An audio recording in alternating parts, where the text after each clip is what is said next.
Any minor observation, every small setback, if it all gets under your skin, you're surrendering your strength. The reality is those who remain steadiest don't have fewer problems. They just master how they react. Picture navigating existence unshaken. No more overthinking, no explosive responses, only absolute command. Here I'll show you the method to condition your thinking to act as if nothing bothers you. Mastering the nothing bothers me mindset is crucial.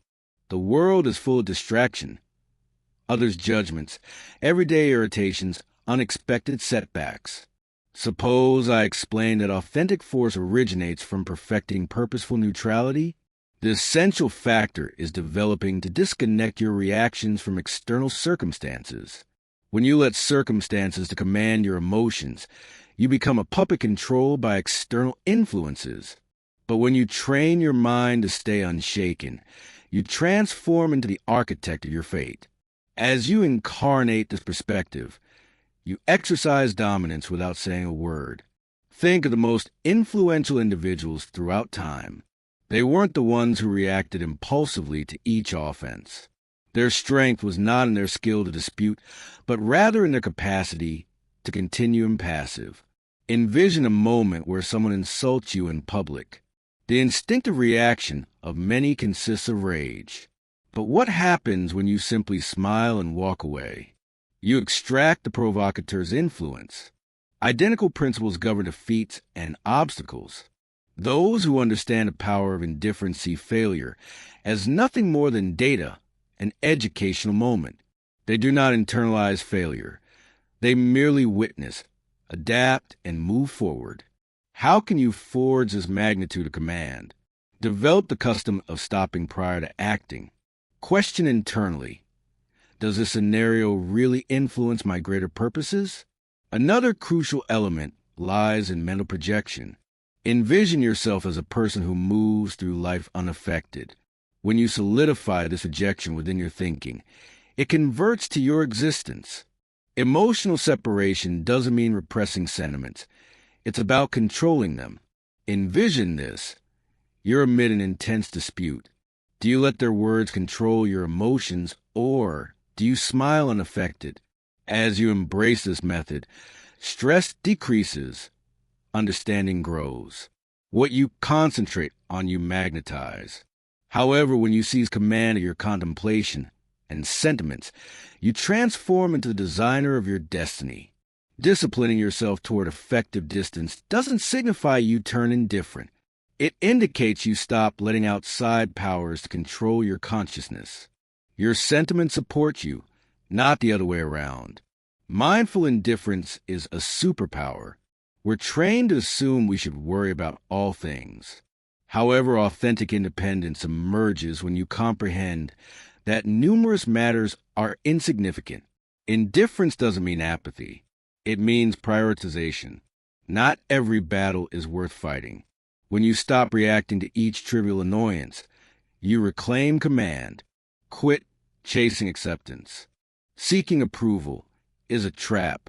The moment you give someone else the power to define your worth, you relinquish mastery over your own life. Authentic assurance isn't provided. It's constructed through personal independence. The most attractive persons don't beg for approval. They embrace their essence, flaws and all. Freedom comes when you relinquish the necessity to be approved by everybody. Whatever you perform, someone will perpetually opine. So why waste your energy trying to please everyone? If you desire to liberate yourself from the approval trap, begin by questioning internally. Whose assessment authentically matters? An additional vital move involves developing self-approval. When you commence perceiving your personal value, external approval becomes irrelevant. The moment you stop seeking validation is the point you commence experiencing independence. Judgment is unavoidable, yet how you manage it establishes your force. Judgment only possesses as much strength as you provide it. If you respond sentimentally, you let it control you. The strongest individuals don't allow judgment to disturb them. They evaluate it with lucid thinking. Extract what's beneficial and discard the rest. Filter criticism through logic, not emotion. Two kinds of condemnation occur: helpful and damaging. Constructive criticism is valuable. Destructive criticism, however, is intended to tear you apart. Not all voices deserve your attention. When you reply to judgment with calm indifference, you show the world that your assurance is solid. The most powerful individuals don't dread judgment. They employ it strategically or they dismiss it totally. Stress reveals individuals.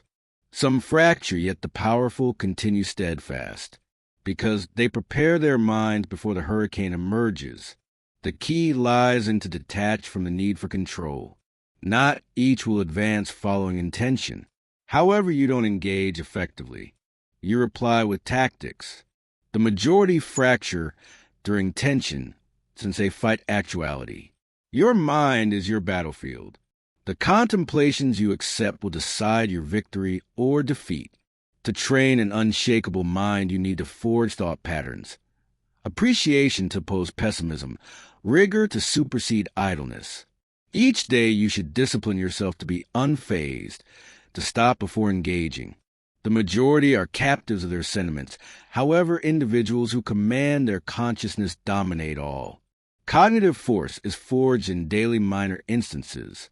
Among the strongest thought patterns you should forge is distance. Distance doesn't indicate apathy. It indicates command. Another crucial element is discipline. The mind will always seek ease. Yet, rigor reconstructs thinking. Begin modestly. Dedicate to routines that reinforce your mental strength. Authentic force functions silently. It doesn't pursue recognition. It simply acts and lets the results speak. The most vocal individuals present are often the weakest. If you want to be respected, cease declaring your intentions. Success is not built through words. It is built through action. The further you speak, the more you invite examination. When you function silently, nobody perceives your approach. The most powerful people don't dissipate strength validating themselves. They let their success do the talking. Quietness is inactive. It is strategy. When you do speak, your remarks maintain importance. In a world where everyone is desperate to be noticed, be the individual who doesn't chase notice. When others seek notice, you pursue excellence. This is a distinction between those who talk about doing great things and those who actually do them. The moment you stop feeding external validation, you'll notice something. People will start paying attention. They'll inquire about your process.